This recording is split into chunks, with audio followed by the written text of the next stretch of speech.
What's up, guys? I'm doing I guess you can call this a vlog type of product review of my smart car back here, and I wanted to share my thoughts, my personal thoughts on what I think of the car. I bought this car for the city, for the sake of parking. I liked the advertising as it could save gas. The 2015 and back, they don't have turbos, they just relied on the engine.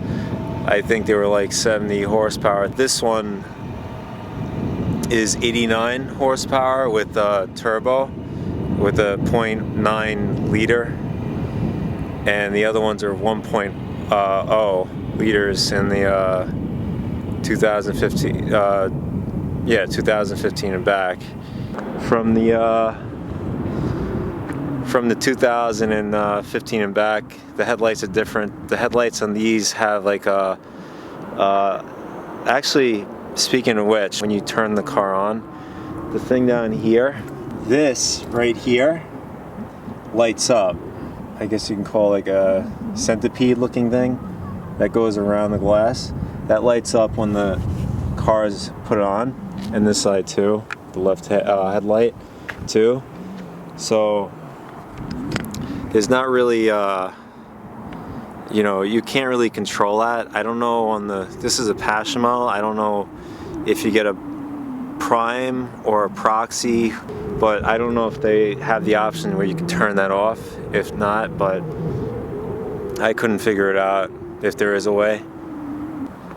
I mean, I like the headlights. They're really nice. I like how bright they are.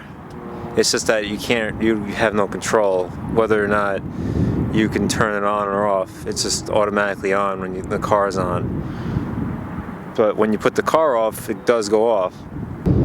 So this is what's under the hood in the front. Yes, I mean, there's not really much going on here. It's just a few things: your radiator, coolant, your hoses, your coolant, I think again the power steering fluid, and your windshield wiping fluid. The rims are alright, they're pretty good. These have disc brakes in the front, and inside, if the tires get low, there's a sensor that tells you if the tire is low or not. It does have, speaking of over here in this area, the shock, I can't say that, I have to say that from driving the 2015 the to-go car, I actually went with the to-go car to purchase this vehicle here, my vehicle back here, and I have to say it's definitely not any difference. I feel like I was in a go-kart with the 2015 version of the Smart Fortwo, and it was like so bumpy. You felt everything in the road. It was just so tight. Everything was just so tight in that car. As far as the 2016 is definitely a big improvement. As far as like it's like almost driving like a regular, car.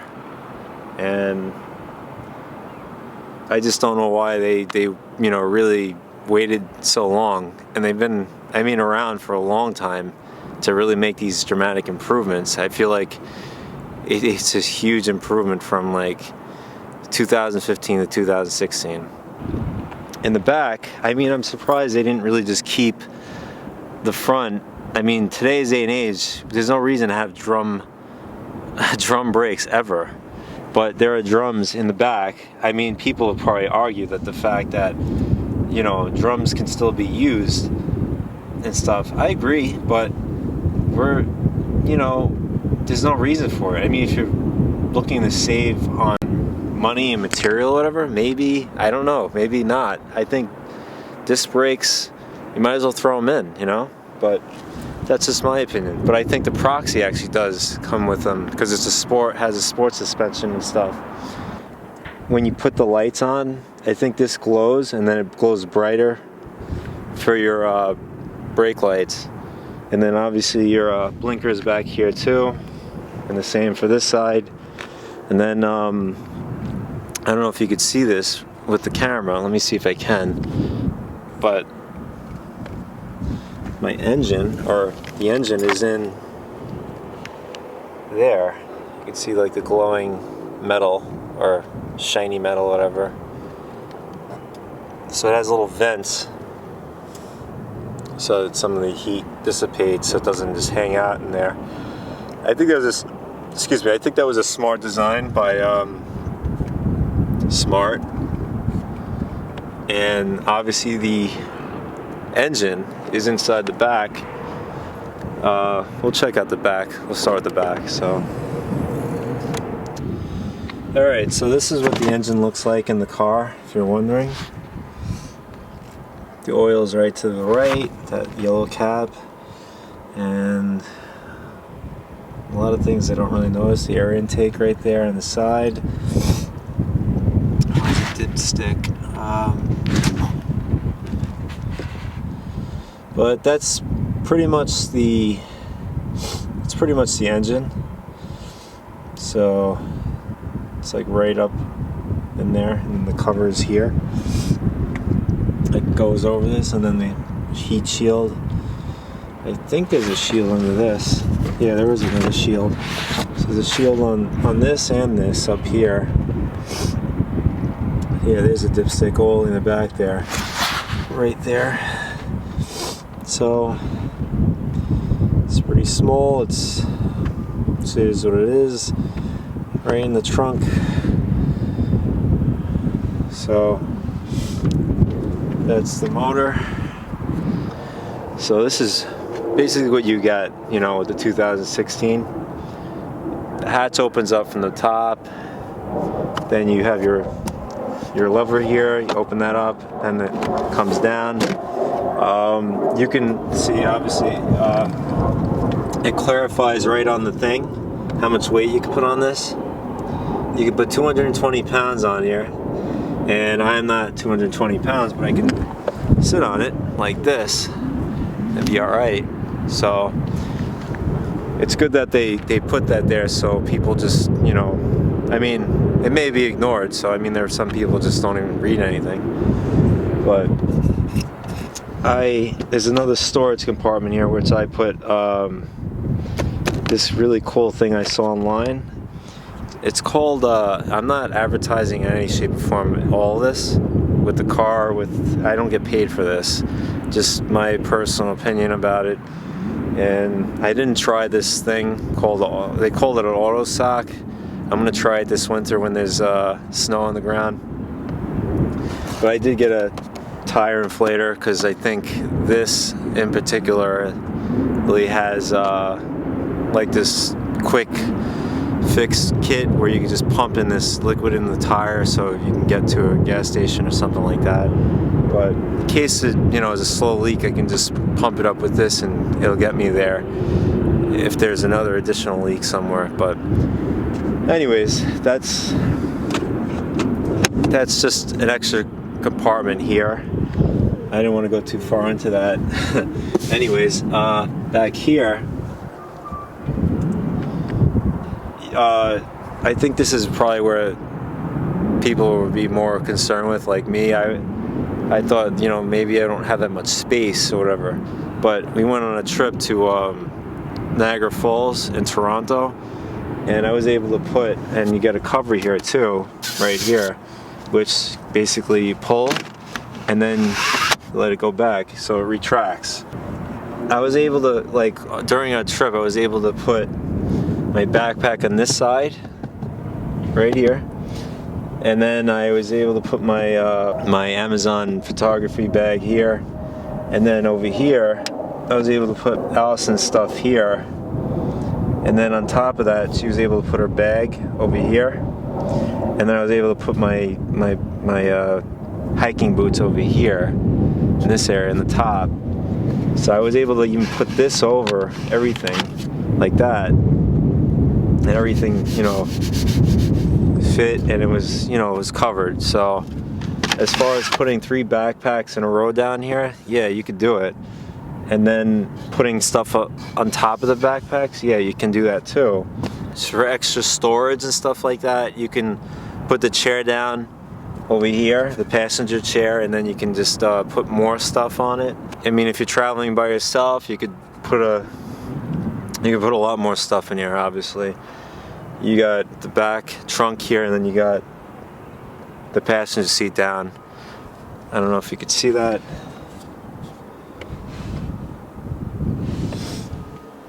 The color of the interior is orange and black. I'm sure that this is like their, you know, their particular version, their stock version, what do you say? So this is the inside here, and it's pretty roomy. I mean, you could see, I don't know if you could see that, but I'm not even touching the ceiling. It's like the ceiling's here. So I have another probably 2 inches or so, and I'm 6 feet. It's roomy enough that I'm not gonna just hit my head on the ceiling. Even on the driver's side, it's roomy as well. 2016's got the turbo and stuff like that. They got the cruise control over here. This is to turn on your cruise control, cancel it, and then you can set it, and then you can, you know, go faster or slower. Then you can resume wherever your cruise control is set at, your volume controls. And then this is for a telephone. I haven't really figured that one out yet. I think you can shut your phone off. Not shut your phone off, you can like end your call, I think, through this. And then this is to scroll. Yeah, that's to scroll through your, you know, settings. You could tell your temperature, your miles to the gallon in live. So it goes from 1 minute to 15 minutes. So every minute it gives you an update of how many miles per miles per gallon this car is doing. And up here where the dashes, while you're driving, it shows you your live what you're actually doing for miles per gallon on that dash up there, which you, I don't know if you can see it on here. Glove compartment is not so big. It's pretty small. You can like throw like stuff, like little things in there. The gear shifter, there's a sport and an economy mode. When you press this button, it changes up there on the dash. But you can switch between those. You definitely notice a difference. The economy mode, when you're driving normally, the car will go to its lowest gear possible, so you essentially get a better gas mileage that way. Then the sport mode will keep you in, I guess, the highest gear, so you can, you know, have the performance you need to, you know, zip around and whatever. But you can also go down to drive. Obviously, when you go to drive, you can, there's a plus and minus here, where you can basically sort of like shift on your own, and that will automatically bring you to sports mode, and you can just, you know, shift the gears yourself. Another, you know, reason why I purchased the vehicle, not mainly, but one of the fewer reasons, is that you can, it's a phone cradle, and basically has a charger on the bottom, right under there. And that, you know, I don't know if it has a stock. When I bought the car, I didn't have one, so I just Allison picked up one at the gas station because she needed to charge her phone, but I'm currently using it right now. So this is chargers under here, and I just basically wrapped it around this console here. It comes off the dashboard. I don't know why they started doing this, but it comes off the dashboard. And another thing I didn't like, I had the Samsung Galaxy Note 4. It doesn't really fit on this thing. as far as the width, it fit, but as far as the well, I guess this is the width and then the height. So the height fit, and then the width, it was like laying off the side. It wasn't like fully closed as you see on here, where it's holding the phone in there. It can't go anywhere. It was just laying on there. So I had it tilted to the side like that, basically, and it was like tilted off. The other thing I had a problem with is the design. I call it I'm sure other people have called it design flaw, is having the cradle block the controls. The sound system, it's okay. It's not the best. It's good. They have the option for they could put the armrest over here. It's $100, but they didn't come with this car. Since I bought the car, I've had 2 problems already with it. Within the first week, I already took it to Mercedes, and there was a gas problem that I noticed that the bars were going down really fast. So you see these little bars down there? Yeah, so these little bars down here by you can see the gas tank symbol. They represent, I mean, there's 8 bars there, but they don't technically represent the gallon. So I'm getting all sorts of like mixed messages as far as the gas tank. So this is my major con for the car. If you don't care, like if you're mechanically inclined or if you're familiar with machinery, I understand mechanics of cars and stuff like that. All of it? No, not really, but I understand enough to understand what's going on.